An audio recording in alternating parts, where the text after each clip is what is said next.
I checked the weather this morning on the internet for Thessalonica, and it's 19 degrees there.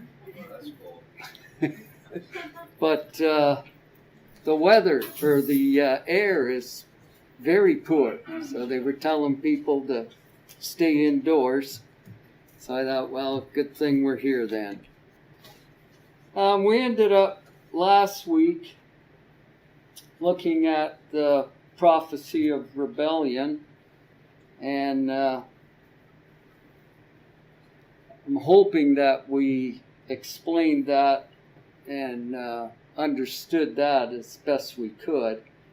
I know that the denominational world twists that passage, but Jared didn't say anything to me after class, so I think we pretty well got through that. So this week we're going to look at the local church discipline. And I kind of changed up Dave's reading a bit here. And what I was going to do was, we'll go to 2 Thessalonians chapter 3. And we'll read verses 6 to 13 first, and then we'll look at verses 14 and 15, because they're kind of better answered with his next question, so that way we're not kind of double tracking. But I've put the verses 6 to 13 up on the slides, so it's whatever you want to read off the slide or from your Bible is fine.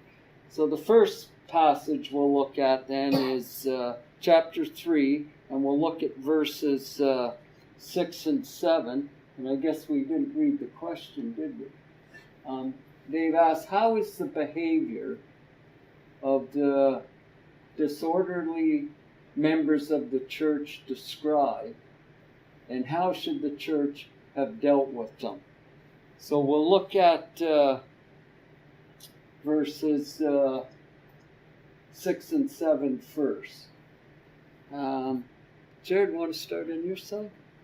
Now we command you, brethren, in the name of our Lord Jesus Christ, that you keep away from every brother who leads an unruly life, and not according to the tradition which you have received from us. For you yourselves know how you ought to follow our example, because we did not act in an undisciplined manner among you. Okay. If you remember back in, I'll go back to 1 Thessalonians chapter 4, and verse 11 and 12. Paul is speaking here. Paul says, and to make it your ambition to lead a quiet life, and attend to your own business, and work with your hands, just as we instructed you, so that you will behave properly towards outsiders, and not be in any need. So in these verses that Jeremy just read, who's Paul speaking to here?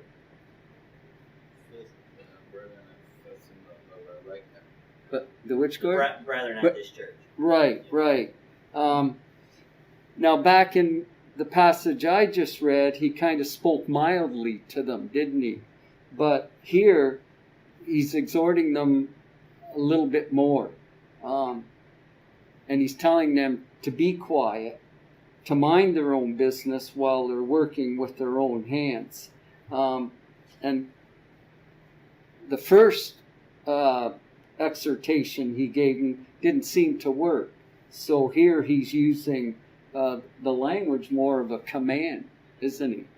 That we deal with children this way, where oftentimes we don't want to. We sometimes say we don't want to play our hammer card unless we have to, because sometimes a soft touch will do it. You don't, like, as far as you have to know the person, you have to know the situation. And I think Paul did, through the Spirit, know the situation, know the people, and says, well, these people probably didn't know any better. They're coming out of paganism and idolatry. You have to allow people to grow. So, all right, do this. Well, when they didn't, now we say, well, this is not an option anymore. Right. You have to do this. Right. Because it's what Christ said. That's right.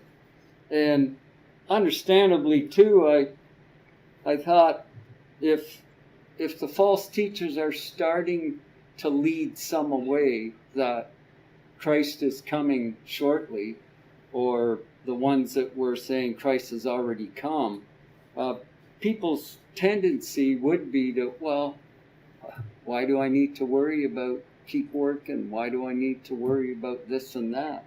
And so you can kind of understand maybe where they're coming from, but Paul, remember, is trying to bring their thoughts back to what he has taught, and encouraging them to understand that Christ hasn't come yet.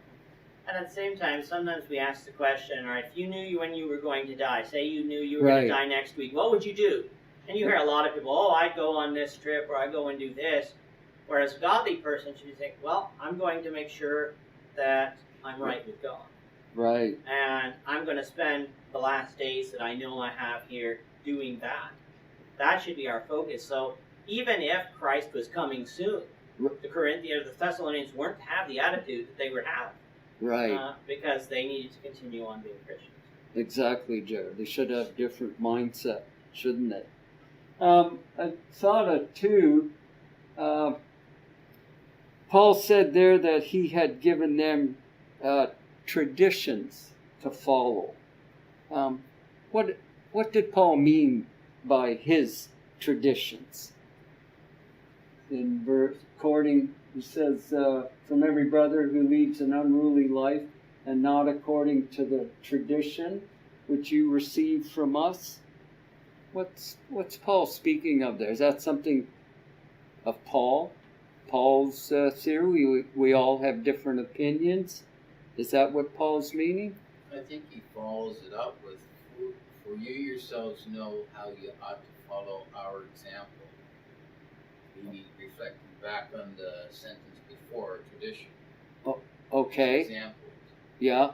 And what? That's my thoughts. Yeah, no, that's a good point, Gord. And whose example did Paul always follow? Christ. Right. Because there may be those that will say, well, that was Paul's traditions. No, revelations from God are what we are called to regard.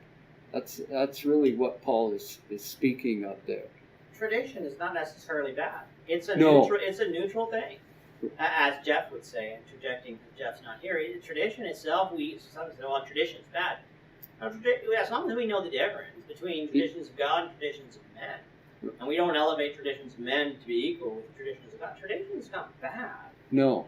And so here, as Gord had said, it's his example as he follows Christ. That's a good tradition. Right. Same as us saying our tradition is meeting every first day of the week.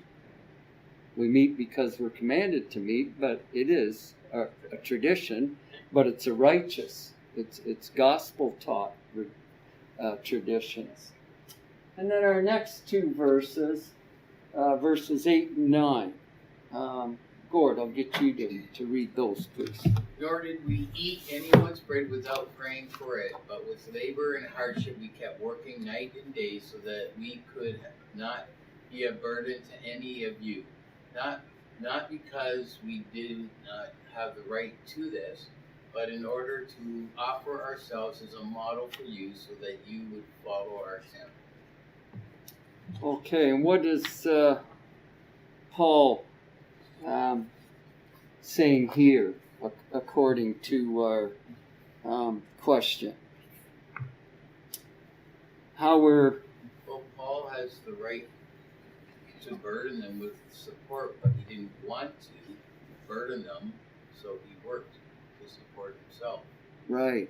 While he preached to them. That's right. Remember the Philippians helped Paul money-wise, but which he accepted. But if we put our thoughts into context here, there may have even been some wealthy people in Thessalonica that could have helped Paul. But remember, this whole 2 Thessalonians, Paul's trying to teach the brethren against idleness, against, okay, they're thinking Jesus is coming again, and they're quitting working. He's trying to teach them that no, that isn't what they should be doing. And so he is looking at his example. If he does take some money, it's really not kind of helping out his efforts. He could be also refusing to take money so that they would not say to him that, oh, you're in it just for the money. Yes. It could be possibly that he wants to set the example that he's here to work for Christ. Right. And not just collect. That's a good point. That's a good point. Yeah, he's thinking he's not giving these false teachers any opening.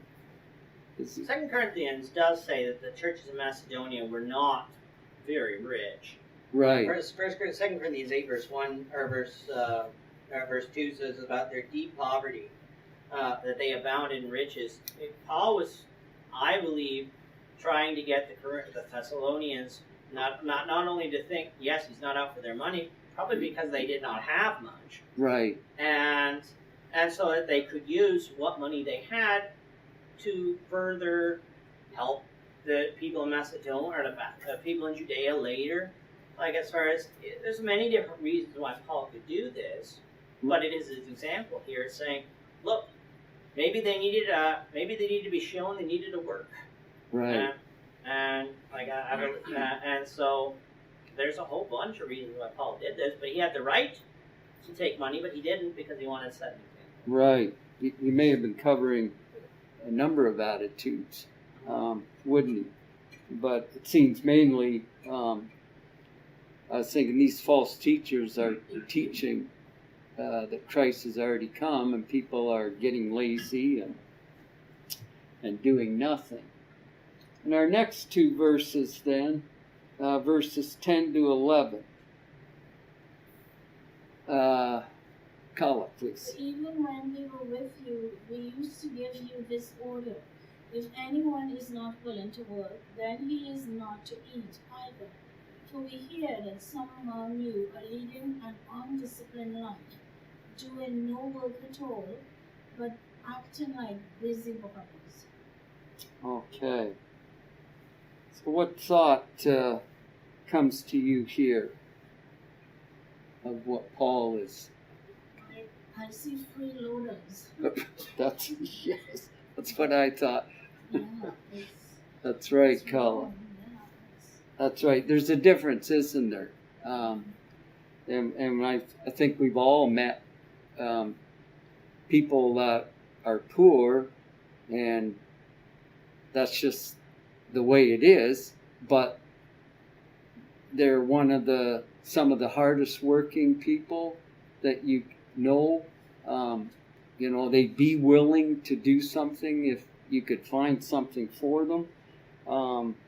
But then there's the freeloaders that try and, as the old saying goes, milk everything they can get out of people. And the poor in the church at least should be willing to work in any way that they can put forth an effort to make ends meet. Paul contrasts that word discipline. He didn't lead an undisciplined life. That's not how he lived. Right. You're leading an undisciplined life because you're not only not working, but you're also going and acting as busybodies, which just means you're just poking your nose where it ought not to be. And so we need to take that for ourselves, that's undisciplined. That's not the way we're supposed to act. We can take it to the other extreme where we're not concerned about anybody. Well, I don't want to pry into their business. But there's a difference, and we need to recognize there's a difference between me poking my nose into someone's business where it doesn't belong and me seeking if there's something I can help someone with. We all need to work, and we all need to mind our own business. Right. When it is not our place to be worried about others. Not just not to be worried about others, but not to be overly worried about others when there is no need to do that. Right. That's right. Like we can always make judgments about someone. Oh, they should have this job, or I'm like, you don't know some of the stuff that goes on in their lives. Right. And so you gotta be careful. That's right. And this is not to speak against benevolence. Okay, we're not speaking against benevolence. There are those that are in need. If you cannot find work, maybe there is no work. So then you're out of luck. But it's speaking against the type that can work but are unwilling. So we don't want to confuse that. Those that are in need, and those of us that have, then we should be willing to help out. And as Jeremy said, he kind of dealt with that in Corinth. And the next two verses then, and thinking of what we just read, Tammy, do you want to read these first? Now such persons be commanded and exhorted in the Lord Jesus Christ to work in quiet fashion and eat their own bread. But as for you, brethren, do not grow weary of doing good. Okay. Now thinking of what we just read, is there something that you can see in this verse that we need to be aware of? What happens, maybe to help us out here, what happens if you're constantly dealing with someone that is able to work or able to do something and yet is unwilling? What can happen to your attitude if someone else comes along that's in need? Can you think of what I'm after? Grow weary is kind of what I'm after. If you're constantly dealing with somebody that's lazy and has no concern, would sooner have everyone else look after them, what will happen sometimes when someone who's really in need comes along? Are we sometimes in our thinking going, here's another one, another guy complaining? That human nature can do that, can it? And so we've grown weary of trying to discern who needs help, who's really lazy and who is not. We get broke down by constantly listening. I see all the time people on the street corners of the lights begging for money. And there are some legitimate people that need help, but then there's other ones that at the end of the day they jump into their SUV and go home to their condo. You know? And it's really discouraging that, people would do these kind of things where there are people who actually need the help, don't get the help because of what they're doing. Right, good. Yeah. And we get, sometimes we get discouraged from doing good to someone that's truly worthy because we're witnessing it all the time. So we need to be careful of that. And maybe goes along with the thought Jeremy just mentioned. We need to be careful in our judgments, how we're reading things, because I thought of Gord's example. Every time you come up to a stoplight and there's somebody there, sometimes it's there's somebody else trying to get my money.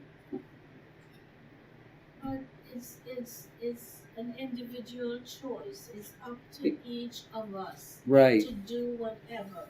The Bible says, "Be not weary of doing good." Nobody should be telling people, "Oh, you shouldn't be giving. Don't do this." It's up to me. What I want to do, I will do. Right. And God knows and sees all things, and He's the witness. So If another person feels like they don't want to do, that you're taking advantage of the situation and all of that, each of us has to examine ourselves and to see, and you just do it, and it's in God's hands. He's the ultimate judge. Yeah, exactly, Colin. No, we need to, having thought of what you said, yeah, you're judging righteously. And we all need to do that. And maybe going along with the busybody thought, I have no right sticking my nose into what you're doing and condemning you for that. You know? Really, why would we want to? Someone's done something that's good. Why are we chastising them for doing something that's good? Why is it? Well, I wouldn't have done that. Well, maybe that reflects poorly on us. Maybe it doesn't. I'm not saying it does. Right. But I'm like, just because you would not have done something, or you might have done something differently, if it's good, why argue about it? Right. Why needlessly argue about it? Don't grow weary, because you can discourage them from doing good. Exactly. And you can, and everyone can grow weary in doing good, and then no one does good. And look where we are. Exactly. And sometimes we worry too much about what the next person is thinking. And we then can also extend that to the brethren too. If we hear somebody that needs help, right, and we just say, "Oh, I wish I could help you," when we could, right? We have to listen, and observe opportunities even within our own brethren that we need help. Likewise to non-brethren too. Right, Gord. That's true. And I think sometimes we can come up with the attitude, well, I don't know what they're going to use it for.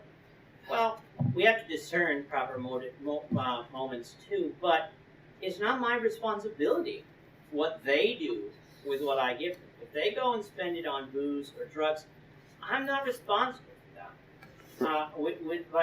They're responsible for that. We do this all the time where, well, I'm not going to do this or I'm not going to do that because I don't know what they're going to do. Well, once it's not our money, it's not ours to decide. We can discern something. That doesn't mean we put blinders on and we say, well, as far as don't make any decisions. Right. But we need to lose the attitude sometimes that I don't know what I'm going to do, therefore I'm going to give nothing. Well, if you don't want them to spend it on alcohol and drugs, but they want food, let's go provide them food. Go buy them some food. Go buy them some food. Yeah. And you help them, and at the same time not allow them to go and spend it on alcohol and drugs. Right. So, same thing. Don't grow weary in doing good. Right. And we need to be careful because sometimes the excuses that we're making to give help are really showing our true attitude that we don't want to help.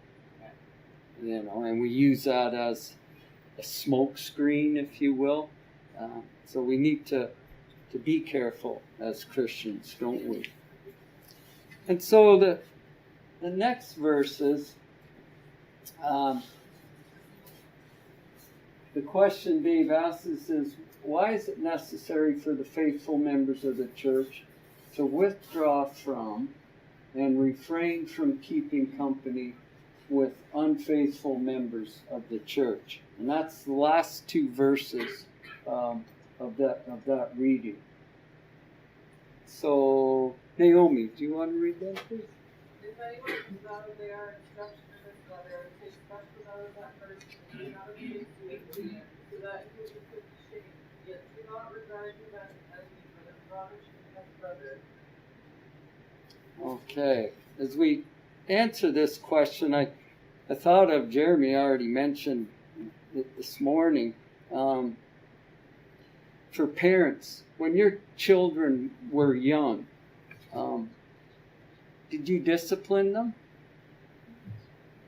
And why did you discipline them? Think of that. And think also then of what happens when you don't discipline them. That's worldly philosophy teaches us that now. You know, we're not to discipline our children. Certainly not give them a licking. But what happens when we don't do that? You know? Discipline is love. When we love our kids, we will discipline them. So similarly, we love our brethren, and we will do what is right. We will tell them or try to help them if, with every opportunity we see we should help. And if it just goes on deaf ears, then there's always the church has steps in following for this fellowship. Right. So we can only do what we can do. We can do our best, and if it doesn't work, you go to another brother and you say, "Come with me, let's trash this out." If it doesn't help, then you tell it to the church, and that's the last resort. But deep in our hearts, we have to try to do our best, and we shouldn't be judgmental. We should just do it as winning our brother, and similarly, when they do this fellowship, we ought not to treat them as an enemy, but still admonish them as a brother. We love you, we care about you, if the opportunity presents itself. Yeah, that's right. The world, that word discipline, they've almost made us feel like it should be murder. Discipline is for a purpose. Why does God discipline us? Disciplines us because He wants us to spend eternity with Him.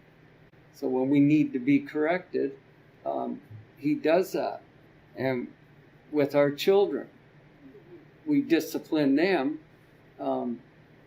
for that reason. We want to teach them.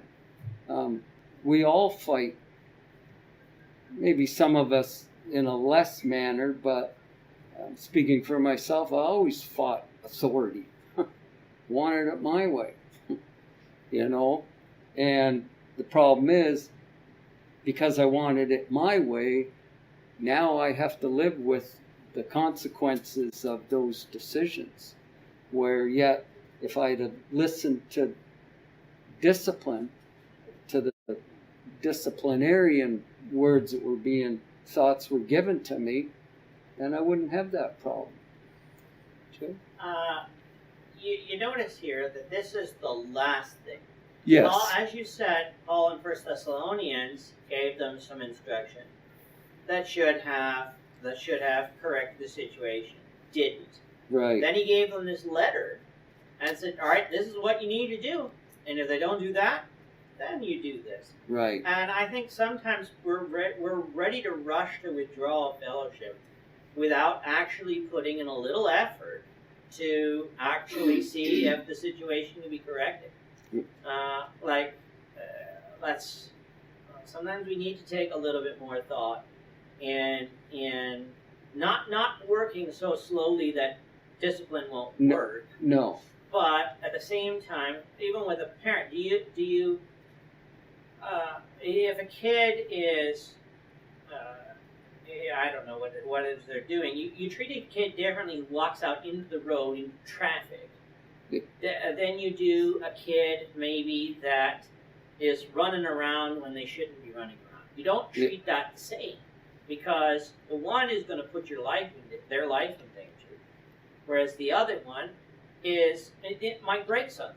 Well, things can be replaced, so you discipline them to get them not to do that. Whereas if they die, they're not here. Right. And so you have to discipline that a lot harder, because you're like, no, you cannot do that. Right. And so we have to know the difference in that too. And it's good to, I think, examine ourselves. We're always quick to jump on someone sometimes for mistakes when we've done the same thing. And how you handle that. Over the years, I've watched people train other people for certain different jobs, and some people just, you make a mistake and they're down on you right away, and not understanding that mistakes can happen. So when you discipline, as Jeremy was just pointing out, we need to do it in a Christian manner. And that goes for unfaithful members. We're just simply trying to have us all reap our rewards. Carla? So Hebrews 12 has a lot to say about discipline. I will just read a couple verses. Hebrews 12. My son, that's Hebrews 12 verse 5 or 6. My son, do not regard lightly the discipline of the Lord, nor faint when you are reproved by him. For those whom the Lord loves, he disciplines. He scourges every son without his receipts. I don't have on my glasses. Yeah, no. So really, discipline is good because really it says every earthly father disciplines their kids because you love them. How much more your Father, your heavenly Father, would discipline you, and you want to take it and to know what's the purpose of it. Really, I'm just somehow. Right. Right. Yeah, well, verse 7 says, it is for discipline that you endure. Shouldn't that be our attitude? Yeah. Speaking of the attitude, I just pointed out that I didn't want no authority. Well, maybe if I'd understood this verse, is it not what I should have wanted? It was discipline, proper discipline, of course, because it sets you straight. It keeps you out of trouble, but sadly to say, that's not always the case. Hidden in this passage, well, not hidden, but I mean, sometimes we can gloss over this, is, all right, do not associate with him. This only works if we actually did. Like, as far as discipline only works when the person feels like as far as that they're actually missing something. Yes. Where like, as far as sometimes, all right, if a person's not come to church in 10 months, and it's only then that the church seeks out to discipline them, that probably is not going to work as well if no one has been in contact with them for 10 months. Yeah. Because they don't miss anything. You don't associate with them so that they will be put to shame. Well, that only works if they actually feel like they're missing something. And so there's an exhortation to the church as well to that we do. It is an exhortation to not associate so that if we have to discipline that it will work. Right. But right. It only works if we actually are associating with one another. Right. Right. And that calls for examination on ourselves, because you can fall into the trap of being fearful to say anything. So then we need to look at ourselves and ask ourselves, well, why are we doing this? Why are we phoning this member? Why do we want to remind them to come? And then doing that, I think, helps us handle how we're going to do it. You know what I mean? It's all, being Christians, we need to constantly remind ourselves of our purpose and how, look at how Jesus handled so many situations. Not every situation was the same, but the end result, the goal that he was aiming for, was always the same. So there's always a part where sometimes people start missing services and all of that. And when you call and to check up, not to say, well, first you say you missed them and you're sorry, you weren't here. So I mean, we have to be careful how we do it this to people too, in a sense. They will think that, oh, you just checking up on me. Why don't you leave me alone? Leave me alone, kind of thing. But we should care about each other's souls, and that's the whole purpose of it. And not that we're being a pain or don't bother me kind of attitude, so that it wouldn't reach to the stage here of this fellowship. Yeah. You're right, Kali. Yeah. Yeah, there's,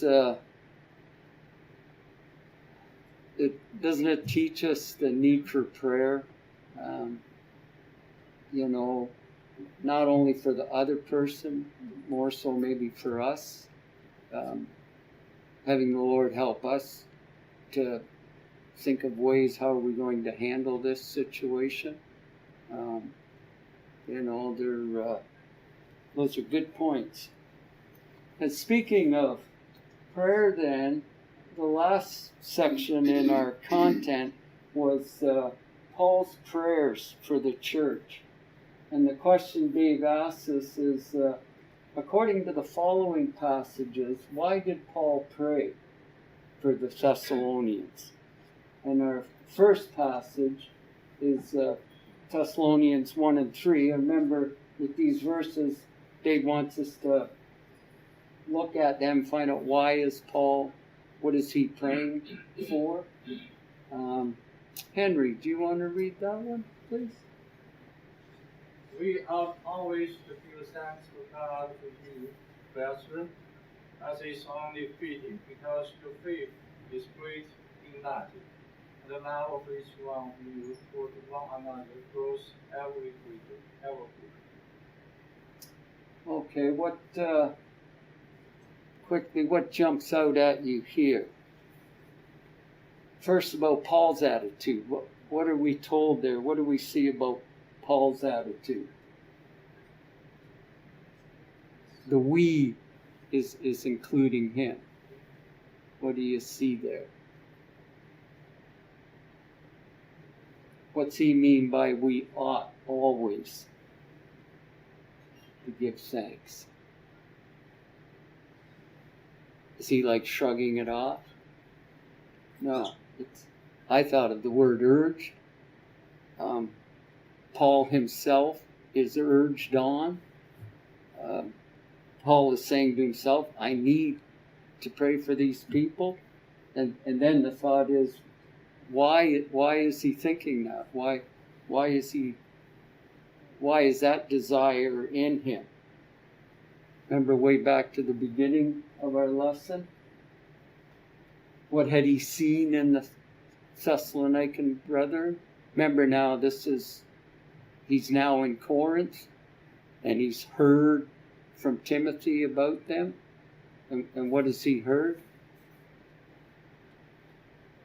What's he heard about? Well, in this passage, their faith is greatly enlarged, and their love of each other towards one another grows.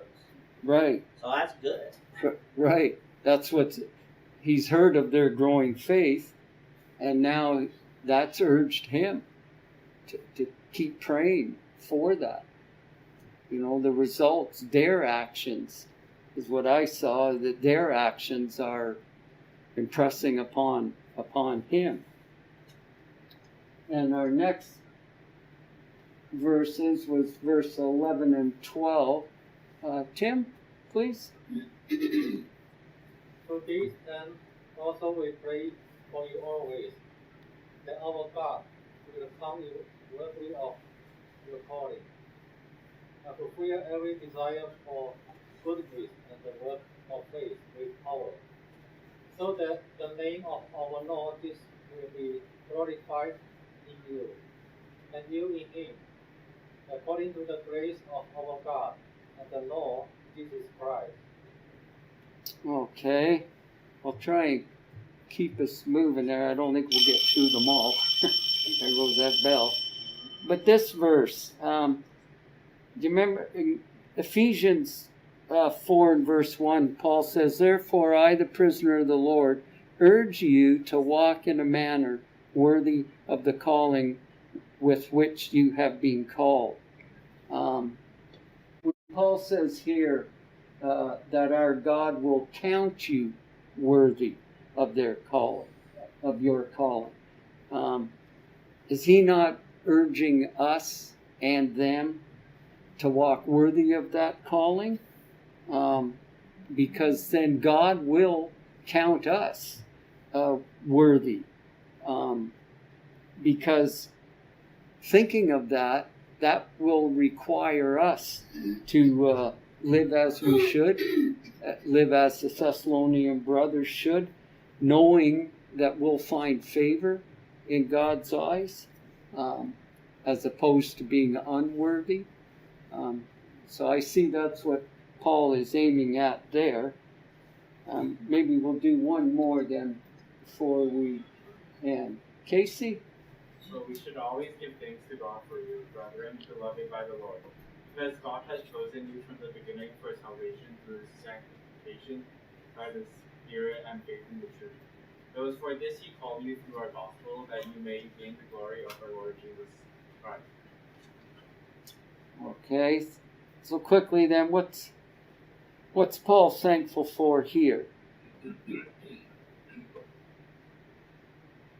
Think of Since the beginning, there's been a way for us to be saved. Okay, good point, Gord. Yeah. Well, that's not just like the Christian, that's for the whole world.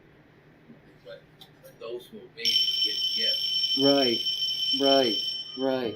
They're far different than the characters that we've already read about, aren't they? Than the false teachers. And remember that it's always been God's plan for man to hear and to accept by faith. I'm not ashamed to hold my Lord, nor to defend his cause. Maintain the honors of his word, the glory of